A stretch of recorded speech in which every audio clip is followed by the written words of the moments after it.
थेट भरपाई जमा होतीये। पंतप्रधान पीक विमा योजनेतील रखडलेले दावे अखेर मंजूर झालेत। आजपासून शेतकऱ्यांच्या खात्यात थेट रक्कम ही जमा होणार आहे। राज्यातील शेतकऱ्यांकरता ही दिलासादायक बातमी म्हणाला। शेतकऱ्यांसाठी आजच्या ठळक बातम्यावर राज्यातील शेतकऱ्यांसाठी सरकारने मोठा निर्णय घेतलेला आहे। सर्व काही बातम्या बघायला मिळतील त्यापूर्वी चॅनलवरती नवीन असाल तर आत्ताच आपल्या चॅनलला सबस्क्राइब करून नोटिफिकेशन बेलला ऑलवरती टाका, म्हणजे तुम्हाला पीक विमा नुकसान भरपाई सर्व बातम्या बघायला मिळतील।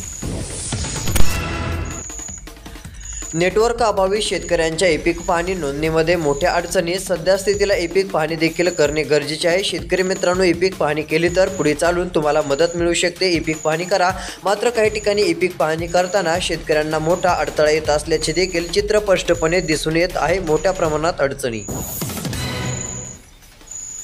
आता महत्त्वाची बातमी आहे ती म्हणजे नुकसानीची। छाती एवढं पाणी शेत झालं। मोठ्या प्रमाणात नुकसानीच्या स्थितीमध्ये सध्या स्थितीला आलेल्या मुसळधार पावसामुळे सोलापूर जिल्ह्यात शेती पिकांचे प्रचंड नुकसान। महत्त्वाची अपडेट, राज्य शासनाच्या माध्यमातून आता शेतकऱ्यांना देण्यात येणार पीक विमा नुकसान भरपाईचा पुढील हप्ता। शेतकऱ्यांच्या बँक खात्यात रक्कम होणार जमा। शेतकऱ्यांसाठी अखेर सरकारने निर्णय जाहीर केलेला असून पुढील टप्प्यातील आता पीक विमा नुकसान भरपाईचे पैसे आता शेतकऱ्यांच्या बँक खात्यात पाठवण्यात येणार आहेत। यामध्ये कोणते जिल्हे आहेत, कोणत्या जिल्ह्याला मंजुरी मिळालेली आहे, सर्व काही पुढे बघणार असणार आहोत। त्यासाठी व्हिडिओ शेवटपर्यंत बघा। तुमच्या जिल्ह्याचं नाव कमेंटमध्ये सांगा। तुमच्या जिल्ह्याची पीक विम्याची बातमी नक्की देऊ। ऑगस्ट सप्टेंबरच्या अतिवृष्टीमुळे राज्यातील लाखो हेक्टर क्षेत्र गेले पाण्यात। मोठ्या प्रमाणामध्ये तुफान पाऊस झालेला असल्यामुळे शेती पिकांचे प्रचंड नुकसान झालेले आहे। ऑगस्ट सप्टेंबरच्या अतिवृष्टीमुळे राज्यातील लाखो हेक्टर क्षेत्र पाण्यामध्ये गेल्याचं देखील चित्र आता समोर आलेलं आहे। शेती पिकांचे नुकसान झाल्याने शेतकऱ्यांना काही ना काही मदतीची गरज आहे। बोगस तण नाहीसे, नव्या निकषांमुळे पीक विमा योजनेतून यंदा 76 लाख शेतकरी झाले हद्दपार। यंदा राज्य आणि केंद्र सरकारची पीक विमा योजना बघायला मिळत आहे। या योजनेमध्ये सध्या स्थितीला मोठा बदल झाल्याने शेतकरी देखील चिंतेत। कांद्याला त्वरित शासकीय अनुदान द्या, आमदार बनकर यांची केंद्र राज्य सरकारकडे मागणी। लवकरात लवकर शेतकऱ्यांना अनुदान देण्यात यावे अशी मागणी त्यांच्याकडून करण्यात आली। पुढच्या 3 महिन्यात महसूलची कागदपत्रे थेट व्हॉट्सॲपवर उपलब्ध होणार। मुख्यमंत्र्यांची माहिती, तलाठी कार्यालयात जाण्याची गरज पडणार नाही, त्यांनी दिली माहिती। गंगाखेड तालुक्यामध्ये उखळी खुर्दला ढगफुटीचा तडाखा। 2 बैल वाहून गेल्याचं देखील चित्र समोर आलं। मोठ्या प्रमाणात शेतीचं नुकसान। मराठवाड्यामध्ये ओला दुष्काळ जाहीर करून मदत देण्यात यावी, शेतकऱ्यांची मागणी। मराठवाड्यामध्ये खूप वर्षानंतर भयानक पाऊस झाल्याचं चित्र स्पष्ट। सध्या स्थितीला महत्त्वाची बातमी, टाकळी भान परिसराला ढगफुटी सदृश्य पावसाचा फटका, शेती पिकांचे प्रचंड हाल। रब्बीसाठी 12 लाख मेट्रिक टन युरिया द्या, कृषीमंत्री दत्तात्रय भरणे यांची केंद्रीय कृषी मंत्री यांच्याकडेही पुन्हा मागणी आहे। कांद्याला शासकीय अनुदान देण्यात यावे, आमदार दिलीप यांची मागणी असून राज्य सरकारकडे त्यांनी मागणी केलेली आहे व केंद्र सरकारकडे देखील दिलीप बनकर यांनी मागणी केलेली असून खात्यामध्ये थेट अनुदान देण्यात यावे अशी त्यांची मागणी। शेतकऱ्यांची प्रतीक्षा संपली। संग्रामपूर तालुक्यातील 612 शेतकऱ्यांच्या बँक खात्यात 1,92,00,000 रुपये। मलकापूर येथील 225 शेतकऱ्यांना एकूण 60 लाख रुपये पीक विमा नुकसान भरपाईचा टप्पा मिळणार आहे। काहींच्या बँक खात्यात पैसे जमा झालेले आहेत। शेवगाव तालुक्यातील 665 शेतकऱ्यांच्या बँक खात्यात 2,27,00,000 रुपये। जळगाव जामोद येथील 1000 शेतकऱ्यांच्या बँक खात्यात 2,55,00,000 रुपये आता सोडण्यात आलेले आहेत। त्यामुळे कसली काळजी करण्याची गरज नाही। काहींना हेक्टरी 20,000, काहींना 15,000 मिळालेले आहेत। अजून कोणत्या जिल्ह्यात पैसे जमा होणार यादी पुढे बघणार आहोत। व्हिडिओ शेवटपर्यंत बघा। शेतकरी मित्रांनो, अतिशय महत्त्वाची बातमी, जर तुम्ही हरभरा उत्पादक शेतकरी असाल तर आता लक्ष देऊन बघा। आता तुम्हाला जर हरभरा पिकातून अधिक उत्पन्न मिळवायचे असेल तर NOH 81 हरभऱ्याची व्हरायटी तुम्ही नक्कीच घेऊन बघू शकता। हवामान अभ्यासक पंजाबराव डक यांना देखील मोठ्या प्रमाणात या पिकातून मोठे उत्पन्न मिळालेले आहे। तसेच जालना जिल्ह्यातील देखील बऱ्याच शेतकऱ्यांचा विश्वास आपल्याला बघायला मिळत आहे। त्यामुळे तुम्ही जर हरभऱ्याचे पीक घेत असाल तर एक वेळेस NOH 81 ही हरभऱ्याची तुम्ही व्हरायटी नक्की घेऊन बघू शकता। महत्त्वपूर्ण बातमी. सोयाबीन कापूस पिकांची झाली मोठ्या प्रमाणात हानी. पावसामुळे शेती पिकांचे नुकसान. अनेक भागात झालेल्या पावसामुळे सोयाबीन व कापूस पिकांची हानी होत आहे. हातातोंडाशी आलेला घास शेतकऱ्यांचा जात आहे. आता यावेळेस नुकसान भरपाई देऊन चांगला बाजारभाव कापसाला मिळावा, सोयाबीनला देखील चांगला बाजारभाव मिळावा अशी देखील शेतकऱ्यांची अपेक्षा आहे. चांगला बाजारभाव मिळाला तर यावर्षी उत्पन्न परवडेल. महत्त्वाची बातमी. ई-पॉस प्रणालीद्वारे खतांची विक्री करणे बंधनकारक. सद्यस्थितीला मिळाली माहिती. तसेच शेतकरी मित्रांनो, आता राहिलेला व्हिडिओ शेवटपर्यंत बघा. पीक विमा, नुकसान भरपाई, कर्जमाफी संदर्भातील इतर बातम्या बघणार आहोत. फक्त लक्ष देऊन व्हिडिओ बघत चला. बंजारा समाजाचा एल्गार मोर्चा. 40 गावामध्ये उसळला जनसागर. वाहतूक 2.5 ते 3 तास ठप्प बघायला मिळत होती. सद्यस्थितीला मोठ्या प्रमाणामध्ये एल्गार मोर्चामध्ये लोक उपस्थित होते. राज्यामध्ये विजांच्या कडकडाटासह पावसाचा अंदाज वर्तवण्यात आलेला आहे. पावसाचा अंदाज कायम राहणार असून शेतकरी मित्रांनो, शेतीची कामे योग्य वेळ मिळाल्यानंतर लवकरात लवकर करून घ्या. मध्यम ते जोरदार तर काही ठिकाणी तुफान पावसाचा अंदाज पुन्हा एकदा आपल्याला बघायला मिळणार आहे. त्यामुळे सतर्क राहा. विजांच्या कडकडाटासह तुफान पाऊस पुन्हा येतोय. शेतकऱ्यांची प्रतीक्षा संपवणारी बातमी आलेली असून शेतकऱ्यांच्या बँक खात्यात पूर्ण रक्कम आता वाटप करण्यात येणार आहे. यामध्ये आता पुढचे कोणते जिल्हे आहेत की त्या ठिकाणी दुसरा टप्पा नुकसान भरपाई पीक विम्याचे पैसे आता जमा करण्यात येतील, त्यांच्या याद्या देखील सविस्तरपणे आलेल्या आहेत. आता फक्त लक्ष देऊन व्हिडिओ बघा. यामध्ये जर विचार केला तर 13,475 शेतकऱ्यांना 7,45,38,000 रुपयांची नुकसान भरपाई आजच्या JR माध्यमातून मंजूर करण्यात आलेली आहे. यामुळे आता राज्यभरातील शेतकऱ्यांना चांगला दिलासा मिळणार आहे. यामध्ये नेमके आता कोणते जिल्हे आहेत त्यांची नावे तुम्हाला सांगत आहे. आता लक्ष देऊन व्हिडिओ बघत चला. आलेल्या माहितीनुसार 13,475 शेतकऱ्यांच्या बँक खात्यात हे 7 कोटी रुपये तर मिळणार आहेत. यामध्ये पहिला जिल्हा सांगली असून सांगली जिल्ह्यात देखील पूर्ण रक्कम जमा होणार आहे. अजून जिल्ह्यांची माहिती आपण पुढे बघू. जिल्ह्यातील निम्म्या शेतकऱ्यांना बसला नैसर्गिक आपत्तीचा फटका. 5 महिन्यात 223 कोटींचे नुकसान. पीक विमा काढला नसल्यामुळे काही ठिकाणी अजून पीक विमा शेतकऱ्यांना मिळणार नसल्यामुळे शेतकऱ्यांमध्ये भीतीचे वातावरण. पीक विमा देखील काढणे गरजेचे होते जेणेकरून पीक नुकसान मिळाले असते.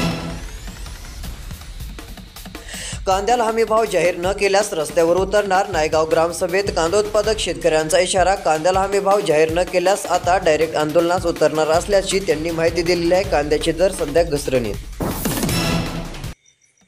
महत्त्वाची बातमी आहे. मोठ्या प्रमाणात शेती पिकांचे नुकसान. उडीद, तूर, मूग अधिक या पिकांचे नुकसान झालेले आहे. नांदेडमध्ये मोठ्या प्रमाणात नुकसान झाले. दुसरा जिल्हा वाशिम व तिसरा जिल्हा यवतमाळ, हिंगोली, धाराशिव, परभणी याही ठिकाणी अधिक नुकसान झाल्याने शेती पिकांचे नुकसान झालेले आहे. लवकरात लवकर मदत देण्याची देखील सरकारने आता घोषणा केली असल्यामुळे शेतकऱ्यांना चांगला दिलासा. ग्रामपंचायतीऐवजी जमिनीचे हक्क शेतकरी मालकांकडे. सर्वोच्च न्यायालयाचा हरियाणा सरकारचा झटका सद्यस्थितीला बघायला मिळत आहे. मोठ्या प्रमाणात हा निर्णय जाहीर करण्यात आलेला असून आता शेतकऱ्यांना याचा फायदा होणार आहे. नुकसानीचे पंचनामे करून मदत द्या. सभापती राम शिंदे. अतिवृष्टीग्रस्त भागांची पाहणी त्यांनी केलेली आहे. नुकसानीचे पंचनामे करून शेतकऱ्यांच्या बँक खात्यात मदत देण्याची मागणी देखील त्यांनी केलेली आहे. शेती पिकांचे मोठ्या प्रमाणात प्रचंड नुकसान झाल्याने शेतकरी हवालदिल झालेला आहे. शेतकरी मित्रांनो, तुमच्या जिल्ह्यात पाऊस कसा आहे कमेंटमध्ये नक्की कळवा. व्हिडिओ शेवटपर्यंत बघा. महत्त्वाची बातमी. पीक विमा, नुकसान भरपाई वाटप होणारे आता पुढचे कोणते जिल्हे आहेत त्यांची पण यादी जाहीर झालेली आहे. आता फक्त राहिलेला व्हिडिओ लक्ष देऊन शेवटपर्यंत बघा. आता महत्त्वाची माहिती तुम्हाला पाहायला मिळेल. आलेल्या माहितीनुसार शेतकऱ्यांच्या बँक खात्यात 73,54,03,000 रुपये इतका निधी आता वाटप सुरू होत आहे. काहींना हेक्टरी 20,000, काहींना 10,000, काहींना 15 तर काहींना 18,000 रुपये आता पूर्ण रक्कमही मिळणार आहे. त्यामुळे कुणालाही काळजी करण्याची आता गरज पडणार नाहीये. तर यामध्ये जर विचार केला तर वर्धा, चंद्रपूर आणि छत्रपती संभाजीनगरमध्ये देखील पूर्णपणे आता पैसे वाटप करण्यात येणार असून शेतकऱ्यांच्या बँक खात्यात टोटल रक्कम जमा होणार आहे. सोयाबीन पिकाचे अधिक नुकसान झाले आहे. त्यानंतर कापूस, तूर, मूग, उडीद या पिकांचे नुकसान झालेले असून शेतकऱ्यांना आता दिलासा मिळणार असून थेट पैसे वाटप होणार असल्याची माहिती.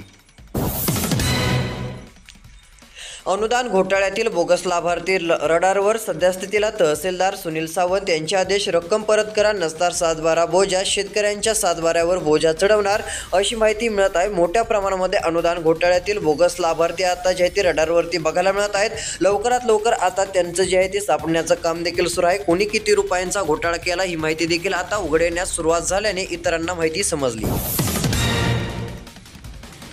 महत्त्वाची माहिती आहे. शेतीपंपासाठी आता दिवसा 8 तास वीज. वावी उपकेंद्रातील 13 गावातील शेतकऱ्यांना दिलासा. क्रीडा मंत्री कोकाटे यांच्या प्रयत्नांना अखेर यश आलेले असून शेतकऱ्यांना देखील चांगला दिलासा मिळतो असं देखील आपण स्पष्टपणे बोलू शकतो.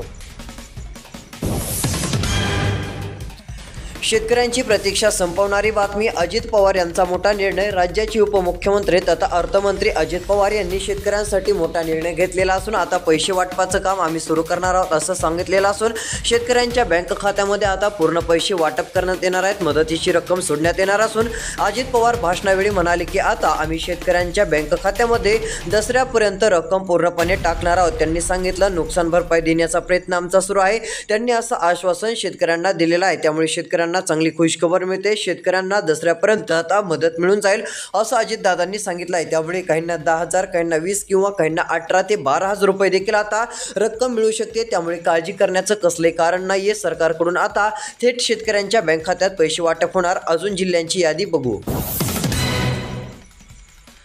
मुक्ताईनगर तालुक्यात 7,000 हेक्टर शेती पिकांचे नुकसान. 35 गावे बाधित झाल्याची देखील माहिती. नुकसान भरपाईची मदत देण्याची मागणी आहे. तसेच शेतकरी मित्रांनो आता व्हिडिओ शेवटपर्यंत बघा. अजून कोणत्या जिल्ह्यात पीक विमा नुकसान भरपाई मिळेल पुढे यादी बघणार आहोत. सर्व पाहायला मिळेल. लक्ष द्या. महत्त्वाची बातमी. नागपूर या बाजार समितीमध्ये सोयाबीनला 4,300 रुपयांचा जास्तीत जास्त बाजारभाव मिळत आहे. तसेच 4,100 रुपयांपर्यंत कमीत कमी दर आहेत. आवक ही 3 क्विंटलपर्यंत आलेली असून सोयाबीनच्या दरात घसरण. वादळी संकटाने हिरावला शेतकऱ्यांचा हंगाम. आलेल्या मोठ्या पावसामुळे शेती पिकांचे मोठे नुकसान झालेले आहे. यामुळे शेतकरी वर्ग सद्यस्थितीला चिंतित आहे. तुफान पावसामुळे शेती पिकांचे नुकसान. वादळी संकटाने हिरावला हजारो शेतकऱ्यांचा हंगाम. जळगाव जिल्हा प्रशासनाने केला 9,86,00,000 रुपये मदतीचा प्रस्ताव. शेतकऱ्यांच्या बँक खात्यात 9,86,00,000 रुपये आता जमा करण्यात येणार आहेत. त्यामुळे आता शेतकऱ्यांना चांगला दिलासा मिळतो. यामध्ये जिल्हे जर बघायला गेलं तर आता जिल्हा जळगाव देखील बघायला मिळतोय. जळगाव जिल्ह्यातील देखील शेतकऱ्यांच्या बँक खात्यात पूर्ण रक्कम आता सोडण्यात येणार आहे. त्यामुळे काळजी करू नका. सर्व रक्कम आता शेतकऱ्यांच्या बँक खात्यामध्ये सोडण्यात येईल. तसेच आता पीक विमा नुकसान भरपाई पुढील टप्पा देखील शेतकऱ्यांना मिळणार आहे. थेट रक्कम शेतकऱ्यांच्या बँक खात्यामध्ये सरकारच्या माध्यमातून आता वाटप करण्यात येणार आहे. ही एक खुश खबर. महत्त्वाची बातमी. खरीपाची पिके गेली पाण्याखाली. आता सरसकट पंचनामे करून मदत देण्याची मागणी शेतकऱ्यांनी केलेली आहे. मोठ्या प्रमाणात शेती पिकांचे नुकसान झाल्याने शेतकऱ्यांना मदतीची गरज आहे. लवकरात लवकर सरसकट काहींना 10,000, काहींना 15,000 रुपये दिले तर शेतकऱ्यांना आता चांगला दिलासा मिळू शकतो. महत्त्वाच्या बातम्या आपण या व्हिडिओच्या माध्यमातून बघितलेल्या आहेत. शेतकरी मित्रांनो रोजची रोज ठळक बातम्या बघण्यासाठी आत्ताच आपल्या चॅनलला सबस्क्राईब करा. नोटिफिकेशन बेलला ऑलवरती टाका जेणेकरून रोजची रोज तुम्हाला ठळक बातम्या बघायला मिळतील. तर शेतकरी मित्रांनो अजून पीक विमा कोणत्या जिल्ह्यात वाटप होणार आहे सर्व काही माहिती आपण येणाऱ्या पुढच्या व्हिडिओमध्ये देखील तुम्हाला सांगणार आहोत. पुढचा व्हिडिओ देखील रोज सकाळी 7 वाजता ठळक बातम्याचा या चॅनलवरती आपण देत असतो. तो तुम्ही रोज सकाळी 7 वाजता बघू शकता. भेटूया पुढच्या व्हिडिओमध्ये. धन्यवाद.